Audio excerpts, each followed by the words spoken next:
የሰው ልጅ የስልጣኔና የእድገት ደረጃ እጅግ አስገራሚ ነው። ዛሬ ላይ እጅን በአፍ ላይ የሚያስጭኑ ረቂቅ የቴክኖሎጂ ውጤቶች ከመፈጠራቸው በፊት ሰው ራሱን ከተፈጥሮ ጋር ለማለማመድ በርካታ ጥረቶችን ያደርግ ነበር። በእነዚህ ሂደቶች ውስጥ ታዲያ የመኖሪያ ቤት ወይም የመጠለያ ጉዳይ ተዘንግቶ የሚታወቅበት ጊዜ አልነበረም። ከዋሻ ጀምሮ የሳርን ጭቃን በመጠቀም እንዲሁም ደግሞ ዛሬ ላይ ኮንክሪትና ብረትን በመጠቀም ቤት በሚሰራበት ሂደት ውስጥ ሁሉ የአርክቴክት ጥበብ ከጀርባው ነበረ። ጤና ይስጥልኝ ተመልካቾች፣ እንደምን አላችሁ? በዛሬ ቆይታችን የአርክቴክት ጥበብን የተመለከተ ጉዳይን ልናነሳ ወደናል። በተለይም ደግሞ ቴዮን ፕሮፐርቲስ በሚያስገነባቸው ህንፃዎች ላይ የሚጠቀማቸው የአርክቴክት ዲዛይኖች ምን ይመስላሉ? ከሌሎች ህንፃዎችስ ለየት የሚያደርጋቸው ነገሮች ምንድናቸው የሚለውን ጉዳይ እናነሳለን። የቴምር ፕሮፐርቲስን ህንፃዎች ለየት ባለ ሁኔታ ዲዛይን የሚያደርግ በኢትዮጵያ የአርክቴክት ጥበብ ውስጥ ስመጥር ከሆነ ባለሙያ ጋር ቆይታ እናደርጋለን። አብራችሁን ቆዩ።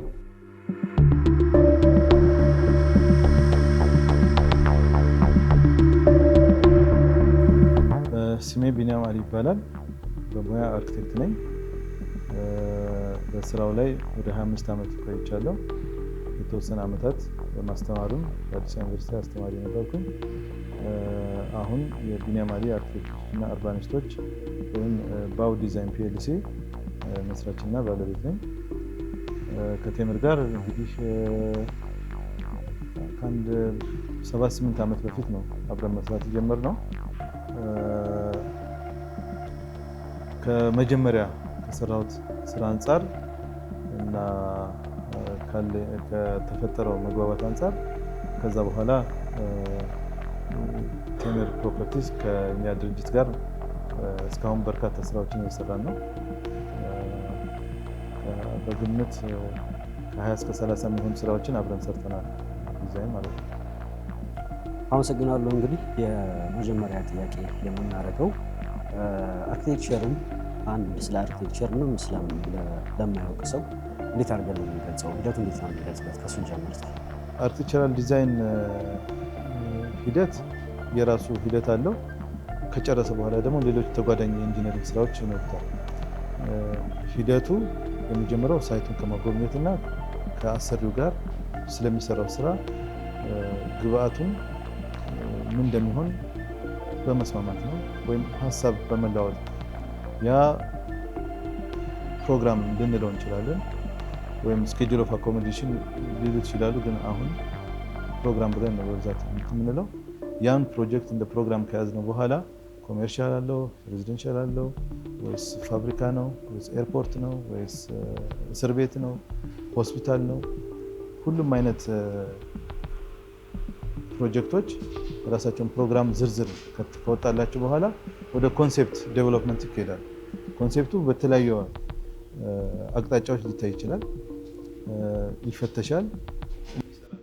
ከሆነ ይቀጥላል፣ የማይሰራ ከሆነ እንደገና ሪዴቨሎፕ እንደገና መታሰብ አለበት። ፕሮሰሱ ሊኒየር ፕሮሰስ አይደለም፣ ወይም ቀጥ ያለ ፕሮሰስ አይደለም። ኢተሬቲቭ ፕሮሰስ ነው፣ ወይም ድግምግሞች በጣም ይበዛበታል። ሄደ 90% ደርሰህ የሆነ ጉድለት ካገኘበት እንደገና ከዜሮ ልትመለስ ትችላለህ፣ ወይ ከ10% ልትጀምር ትችላለህ። ስለዚህ ሀሳቦች ብዙ ነገሮችን ኢንቨስቲጌት ወይም መመርመር መቻል አለባቸው። ስለዚህ ከፈንክሽኑ ወይ ከፕሮግራሙ መሳለጥ አንጻር፣ ከስትራክቸራል መዋቅሮች አንጻር፣ ከኤስቴቲክ አንጻር፣ ከብዙ ነገሮች አንጻር፣ ከኢኮኖሚ ከብዙ ነገር ካየሁ በኋላ ፋይናላይዝ ታደርገዋለህ። በዚህ ሁሉ ሂደት ደግሞ የክላይንቱን ወይም የአሰሪውን ግባት ለማግኘት ይሞክራል። አልበዚያ ሰርፕራይዝ ይሆንበታል። አርክቴክቸር ለአብዛኛው ሰው ትልቁ ኢንቨስትመንት ነው የሚሆነው። መኪና ቢገዛም እንደ ህንፃ እንደመገንባት አይሆንም። ህንፃው በብዙ እጥፍ ብዙ ሚሊዮኖች የሚያስወጣ ስለሆነ በሂደት ውስጥ ሰርፕራይዝ ሳይሆን በቀስ በቀስ ቢልድ እየተደረገ ሀሳቡ የክላይንቱን ያሰሩን ግባት እየታከለበት ሊቀጥል ይችላል። ስለዚህ ፋይናል መጨረሻ ላይ ስምምነት ሲደረስ ወደ ሌሎች የኢንጂነሪንግ አስፔክቶች ይገባል። ሪያላይዝ ለማድረግ ያንን ፕሮጀክት ስትራክቸራል ዲዛይን፣ የኤሌክትሪካል ዲዛይን፣ የሜካኒካል፣ የፕላምቢንግ እነዚህ ዲዛይኖች፣ ሌሎችም ነገሮች እንደ ስፔሻል ፕሮጀክት ከሆኑ ይሰራሉ። ሚውዚየም ከሆነ የላይቲንግ ለብቻው ሊጠና ይችላል። ቲያትር ምናምን ከሆነ የአኮስቲክስ ዲዛይን ለብቻ ዲዛይን ሊደረግ ይችላል። በዚህ ሂደቱ እነዚህ ሁሉ ሂደቶች አርክቴክቸሩ ጋር ኢንጌጅ ማድረግ አለበት። ሁለቱ ነገሮች ወይም ሌሎችም ለምሳሌ ስትራክቸራል አይበቃኝም ካለ ኮለም ሳይዝ እንደገና ኔጎሽት እናደርጋለን። ዲዛይኑን ሪሸፍል ማድረግ መቀየር። ስለዚህ በጣም እስከ መጨረሻ ድረስ ብዙ ድግግሞች ያሉት ኢተሬቲቭ ፕሮሰስ ነው። ሌላው ደግሞ እንግዲህ እዚህ የሚሰሩ የአርክቴክቸራል ዲዛይኖች ሌላ ቦታ ካሉ የአርክቴክቸራል ዲዛይኖች ለየት የሚሉት በምንድን ነው? ወይም ደግሞ ቴምር ፕሮፐርቲስ በሚክስድ አፓርትመንትም ሆነ በመኖሪያ ቤት የሚያቀርባቸው አፓርትመንቶች ለየት የሚያደርጋቸው የዲዛይን ልዩነት ምንድን ነው? እሱን እናንሳ እስኪ። ከቴምር ጋር ያለን ስራ በአብዛኛው ለገበያ መቅረብ የሚችሉ የመኖሪያ ቤቶችና የኮሜርሻል የንግድ ቦታዎች ነው ዲዛይን የምናደርገው። ቴምር እንደ ሀሳብ ከበፊትም ዓመት ዛሬ 8 ዓመት በፊትም ስንገናኝ ሲያነሱልኝ የነበረው አላማቸው ኮታንኮት ቤት እንደ ዳቦ የሚል እንትን አላቸው እና በሰፊው ተደራሽ ለማድረግ የመኖሪያ ቤትን በተለይ ብለው ነው የተነሱት። ስለዚህ ከዛ ጋር በተገናኘ እኛ መጀመሪያ አፎርደብል ሳይዞች ማድረግ አለብን የሚል ኮንሰንሰስ ወይም ስምምነት አለን። በኮሜርሻል ስፔሶችም ቢሆኑ በመኖሪያ ቤታዎች ላይ በጣም ተንደላቀው የተሰሩ ቤቶች ሊያምሩ ይችላሉ ሲታዩ፣ ግን ከኢኮኖሚ ጋር አብረው ስለማይሄዱ ሰው ፐርቼዝ ወይም መግዛት የሚችላቸውን ቤቶች በጣም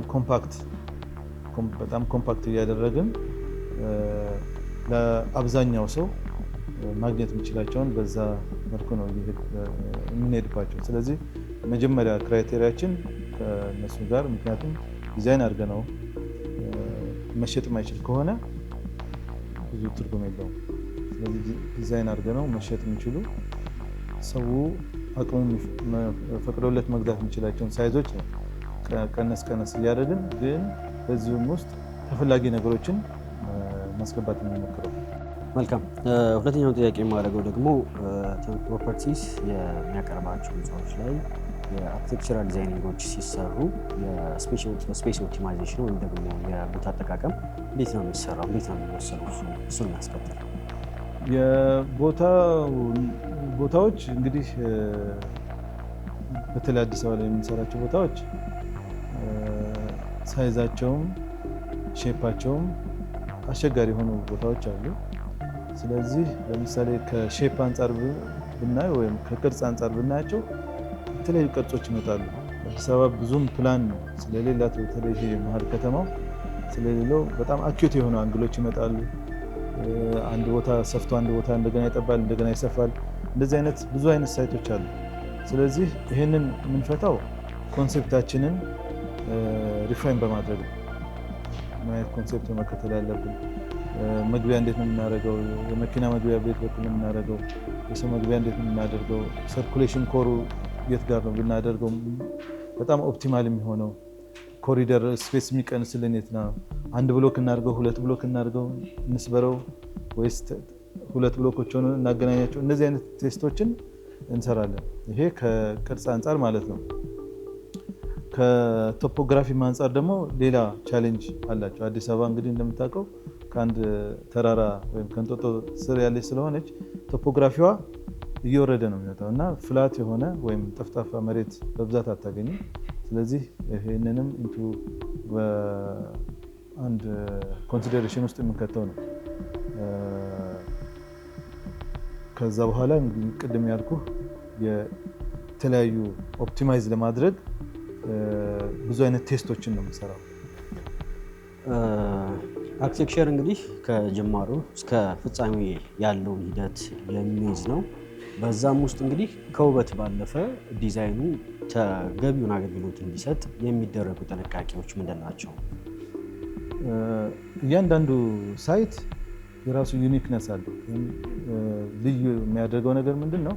አንድ ሳይት ለምሳሌ ሜክሲኮ ቢሆን ሁለት አጠገብ ለአጠገብ ያሉ ቦታዎች ተመሳሳይ ናቸው ማለት አይደለም። አንዱ ከጀርባ ከሆነ አንዱ ከፊት ለፊት ከሆነ የተለያየ አይነት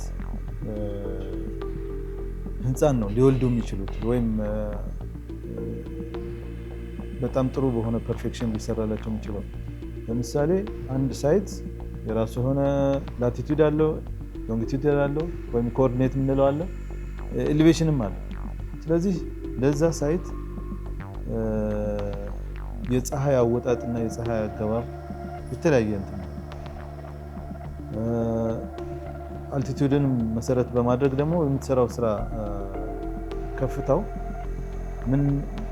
ማን ቦታን ቪው ይሰጣል የሚለውም ሌላ ኮንሲደሬሽን የምትከተው ነው።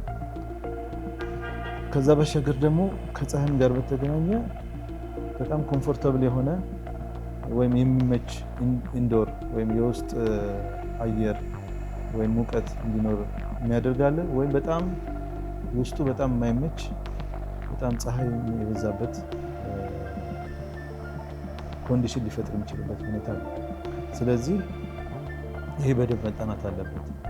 በተለይ ቪውን በተመለከተ ለምሳሌ የሳሎን ቤቶች፣ የማስተር ቤድሩሞች አስማች አስበስሉ በተቻለ መጠን ጥሩ እይታ የሚያገኙበትን እንሞክራለን። ከዛም ባሻገር ደግሞ ለፀሐይ በጣም ተጋላጭ የማይሆኑበትን ወደ ዌስት ወይ ወደ ምዕራብ ወይ ወደ ደቡብ ምዕራብ ፌስ ለማድረግ ብንገደድ እንኳን ለማየት ብንገደድ እንኳን ያንን ነገር በተለይ በአንዳንድ በባልኮኒዎች እና በቮሊዩሞች በመጫወት ያንን ነገር ለማጥፋት እንሰራለን። አይ ቲንክ ስታንዳርድ ፕራክቲሱም የሚያዘው እንደዛ ነው። ውስጥ የምንሰጠው ስፔስ ከክላይሜት አንጻር በጣም ያለ ተጨማሪ ኤሲ ወይም ኤር ኮንዲሽን ሳንገደድ ያንን አትሞስፌር መፍጠር አለብን።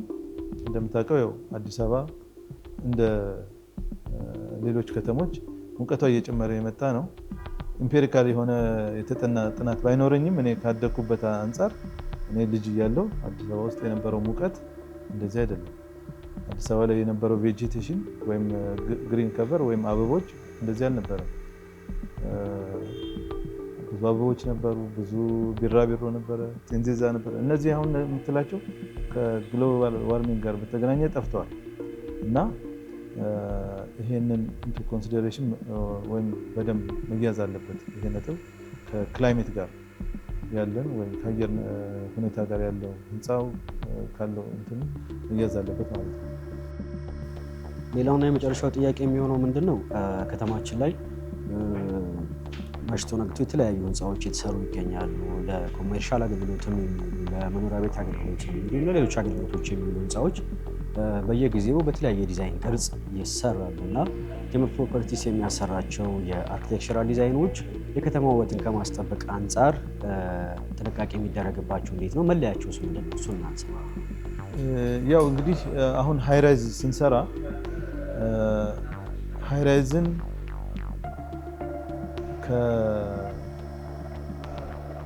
በፊት ከነበሩት አይነት አስተሳሰቦች ለምሳሌ ብዙ ጊዜ ቪላ ቤት ወይ ምናምን በሚሰራበት ጊዜ ብዙ ኢንቨስትመንት ሰው የሚያደርገው ፍሮንት ለሚታየው ነገር ብቻ ነው።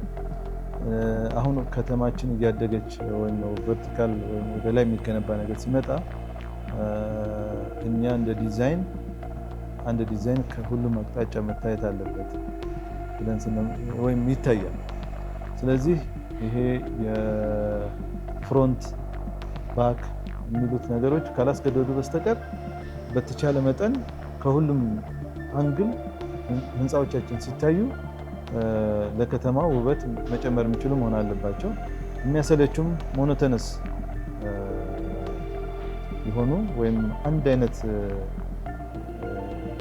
ኢሊቬሽን ከሚሆኑ የተወሰነ ጨዋታ ያለበት ፋሳዶች እና ቮሊዩሞች እንፈጥራለን።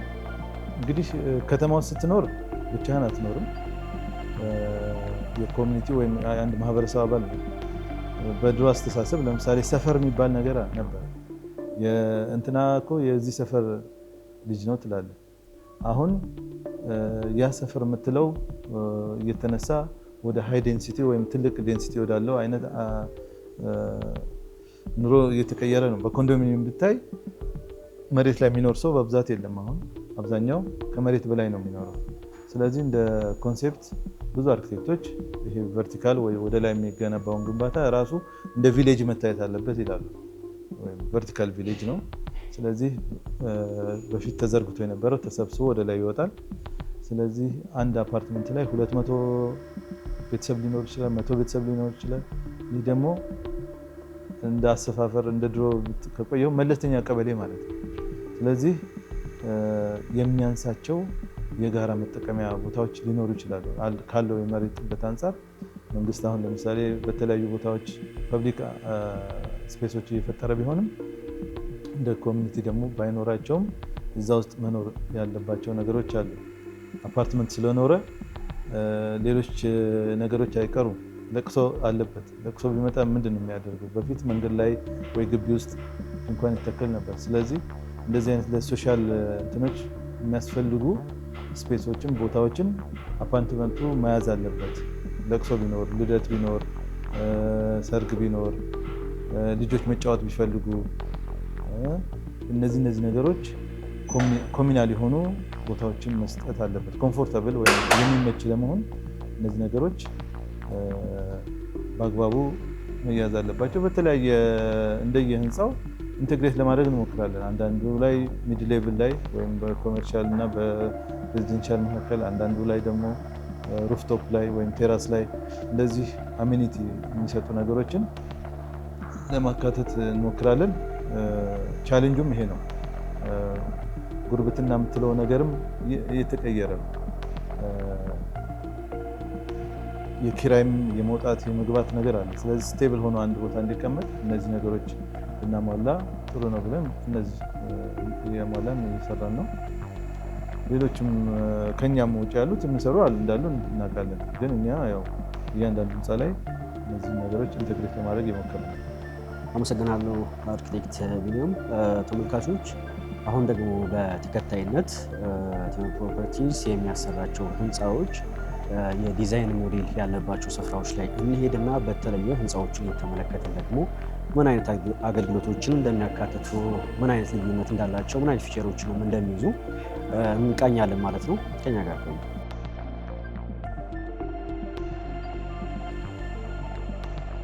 ከአርኪቴክት ቢኒያም ጋር በነበረን ቆይታ ቴምር ፕሮፐርቲስ የሚጠቀማቸው ህንፃዎች በተለየ የሚያካትታቸው ፊቸሮች ምንድናቸው የሚለውን ጉዳይ ቃኝተናል። አሁን ደግሞ የቴምር ፕሮፐርቲስ ህንፃ ሞዴል በሚገኝበት ስፍራ ላይ ተገኝተን ተጨማሪ ጉዳዮችን ደግሞ የምናነሳ ይሆናል። አሁንም ከኛ ጋር ጥሩ ጊዜ ይሆንላችሁ። ሳሚ እንዴት አለ? ሰላም። እንግዲህ ዛሬ ስለ ቴምር ፕሮፐርቲስ የሚጠቀማቸው የአርኪቴክቸራል ዲዛይኖች የአርኪቴክት ዲዛይናቸው ምን ይመስላል በሚል ጉዳይ ከአርኪቴክት ቢኒያም ጋር ሰፋ ያለ ቆይታ ያደረግን። አሁን ደግሞ ከሳምሶን ጋር እንገኛለን። እንግዲህ የመጀመሪያ ጥያቄ የማደርገው ቴምር ፕሮፐርቲስ በሚያስገነባቸው ህንፃዎች ላይ የሚያወጣቸው ዲዛይኖች መፍትሄም ጭምር መሆን ችለዋል ይባላል እና ይህን ስንል ምን ማለታችን ነው? ይህን እስኪ ትንሽ እናብራራው። ይሄ ማለት እንግዲህ ብዙ ሪል ስቴቶች ላይ የማናገኘው ትልቁ የቴምር ኳሊቲ ነው። ይህ ማለት ምንድን ነው? ደንበኛው የትኛውም አይነት ፕሮፐርቲ ከባለ አንድ ጀምሮ እስከ ባለ 3 ወይም ደግሞ ቀደም ብለን ካስረከብናቸው ለደንበኞች ካስረከብናቸው ከስቱዲዮ ጀምሮ እንኳን ቢገዛ ፍሌክሲብል የሆኑ የዲዛይን አማራጮች አሉ። ወይም በነፃነት ዲዛይኑ የማስተካከያ መንገድ ይፈጠርለታል። ማለት ደንበኛው የሚገዛውን እያንዳንዱን ቤት በሚፈልገው መልኩ ውስጥ ያሉ ፓርቲሽኖችን፣ ዋናውን የህንፃው መዋቅር እንዲሁም የውሃና የቆሻሻ ማስወገጃ መስመሮች ሳይነኩ በነፃነት ውስጥ ያለውን ክፍሎች ሪአሬንጅ ወይም ድጋሚ ማስተካከያ እናደርግላቸዋለን ማለት ነው። ይሄ እንግዲህ ብዙ የሪል ስቴት ዲቨሎፐሮች አይጠቀሙትም። እኛ ግን በተሻለ ይሄን ነገር በድፍረት ማድረግ የቻልነው ምንድነው? አንደኛ ቴምር ፕሮፐርቲስ የግንባታ ፍጥነት አይታማም። እንደምናየው በፍጥነት ነው ቤቶችን እየገነባ የሚገኘው። ከ7 በላይ ፕሮጀክቶችንም አስረክቧል። ይህም ማለት ዲዛይን ማስተካከያ በምናደርግ ሰዓት የተለያዩ ሪል ስቴቶች የግንባታውን ሁኔታ ያዘገይብናል በሚል ፍራቻ ይሄን ነገር ለደንበኞች አይፈቅድም። እኛ ጋር ግን ምንም አይነት የግንባታ የማዘግየት ሀሳብ ስለሌለ ሁሉም ዲፓርትመንቶች ተቀናጅተው ስለሆነ ይሄን የሚሰሩት ለደንበኞች ነፃነት ይሰጣል። ስለዚህ ከውበት ባለፈ በሚፈልጉት መልኩ ስፔሶችን ሪአሬንጅ አድርገን የህንፃው ፋሳድ ወይም ውጫዊ ገጽታ ዲዛይን በሚደረግ ሰዓት ደግሞ ከውበት ባለፈ ሀርሽ የሆነውን ወይም ሞቃታማውን የሆነውን አየር ወይም የፀሐይ ብርሃን ለመከላከል የሚደረጉ ፋሳድ ትሪትመንቶች ወይም የህንፃው የውጫዊ ገጽታ ክፍሎች አሉ ውጤታማ እንዲሆን ወይም ደንበኛው ምቾት ኖሮት እንዲኖር ያስችለዋል ማለት ነው። ከዚህም በተጨማሪ የህንፃው ጣሪያ ወይም ቴራሱ አክሰሰብል ሆኖ ደንበኞቹ ተጨማሪ አገልግሎት የሚያገኙበት አይነት አማራጭን ፈጥረንላቸዋል ማለት ነው። ቀደም ሲል እንግዲህ ስለ ውበት አንስተን ነበር እና በተለይ አሁን እያስገነባናቸው ከሚገኙ ህንፃዎች ውበታቸው መገለጫ የሆኑ ዲዛይኖችን ማንሳት እንችላለን። በሚገባ ለምሳሌ ይሄኛው ፕሮጀክታችን ገላን ኮንዶሚኒየም አካባቢ የሚገኝ ፕሮጀክታችን ነው። +7 የሆነ 430 ሱቆችን በላይ የያዘ የተለያየ አይነት ስፋት ያላቸውን ብዙ የንግድ አማራጮችን የያዘ ፕሮጀክታችን ነው። ይሄኛው ፕሮጀክታችን ደግሞ አያት የሚገኘው ፈረስ ቤት አካባቢ የሚገኘው ፕሮጀክታችን ነው። +11 የሆነ ህንፃ ነው። እዚህኛው ፕሮጀክት ላይ እንደምናየው ቅድም ያነሳናቸው የዲዛይን ሀሳቦች የህንፃ የውጫዊ ገጽታ ወይም ፋሳድ የምንለው ከውበት በተጨማሪ ለህንፃው ትልቅ አገልግሎት የሚሰጡ ፓርቶችን በዚህ መልኩ ዲዛይን ተደርገው የማታ ፀሐይ ወይም ደግሞ ሞቃት የሆነውን ሀርሽ ሰን የምንለውን ብሎክ ማድረግ የሚችሉ ከፕራይቬሲ አንጻርም ደግሞ ወይም ደንበኛው ምቾት ተሰምቶት ባልከኒዎችን እንዲጠቀም ቆንጆ በሆነ መልኩ ዲዛይን የተደረጉ ናቸው። እነዚህ ሀሳቦችም በተጨማሪ ሳር ቤት ላይ አሁን በቅርቡ ለሽያጭ ያወጣ ነው ሳይታችን ብሉ ፖይንት የምንለው ፕሮጀክታችን ነው። +21 የሆነ ህንፃ ነው። ሙሉ ለሙሉ የመኖሪያ ህንፃ ሲሆን ይህም ቅድም ካየነው ከአያቱ ሳይት ደግሞ ለየት ባለ መልኩ የውጭው ገጽታ ውበትንም አገልግሎትንም በጠበቀ መልኩ ቆንጆ ሆኖ የተሰራ ፕሮጀክት ነው። ወደዚህኛው ፕሮጀክት ስንመጣ ይሄ ጋርመንት የሚገኘው ፕሮጀክት ነው። ይሄም እንደዚሁ በተመሳሳይ እንደምናያቸው ለየት ያለ የህንፃ የውጫዊ ገጽታ ዲዛይኖችን እያሳየን ነው የምንገኘው። ይሄ ያለን መለያና የቤቶቹም ደግሞ ምቾትን በጠበቀ መልኩ ፈንክሽናል ወይም ጥሩ አገልግሎት የሚሰጡ አይነት በረንዳዎችን ያካተቱ ህንፃዎቻችን ናቸው ማለት ነው።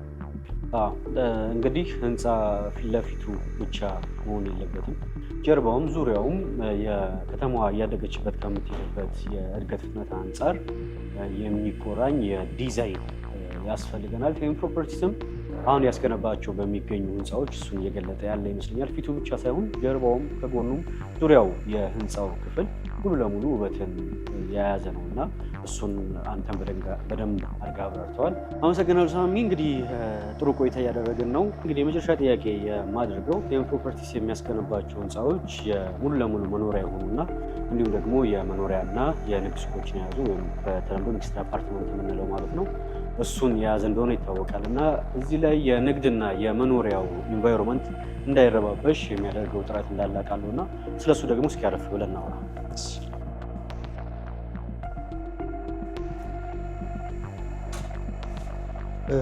ቅድም ካነሳናቸው የዲዛይን ሀሳቦች ወይም ደግሞ ደንበኛው ተመችቶት እንዲኖር አስበን ከሰራናቸው የዲዛይን አማራጮች ደግሞ በሌላኛው በዋናነት ደግሞ መግለጽ የምንችለው አንድ ሚክስድ ወይም ደግሞ የንግድ ሱቆችንም መኖሪያንም ያካተተ ህንፃ አክሰስ በሚደረግበት ሰዓት ወይም የንግድ ሱቅን ብቻ ፈልገው ይመጡና እዛው ህንፃ ላይ ደግሞ ነዋሪ የሆኑ ሰዎች ህንፃውን በምን መልኩ አክሰስ ያደርጉታል ወይም ይጠቀሙበታል የሚለውን ታሳቢ በማድረግ ለሁለቱም ሴፓሬት የሆነ ወይም ለየብቻ የመግቢያና የመውጫ አክሰሶች አድርገናል። ይህ ማለት ህንፃው ላይ በቋሚነት የሚኖሩ ሰዎች ሳይረበሹ በነፃነት መኖር እንዲችሉ፣ ንግድ ላይ ያሉ ሰዎችም ደግሞ የሊፍቱ ወይም ደግሞ የደረጃው እንቅስቃሴ ቢዚ እንዳይሆንባቸው በነፃነት እንዲጠቀሙ ታሳቢ በማድረግ የተሰራ አማራጭ ነው። አመሰግናለሁ ሳሚ ለነበረን ቆይታ ለሰጠህንም ማብራሪያ። ተመልካቾች በዛሬ ቆይታችን እንግዲህ የአርኪቴክቸራል ጥበብን የተመለከተ ጉዳይን አነሳን።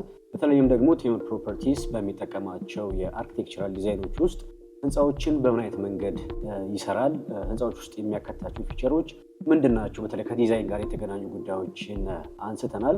ለነበረን ቆይታ ከኛም ጋር አብራችሁ ስለቆያችሁ ከልብ እናመሰግናለን። ቸር ቆዩ።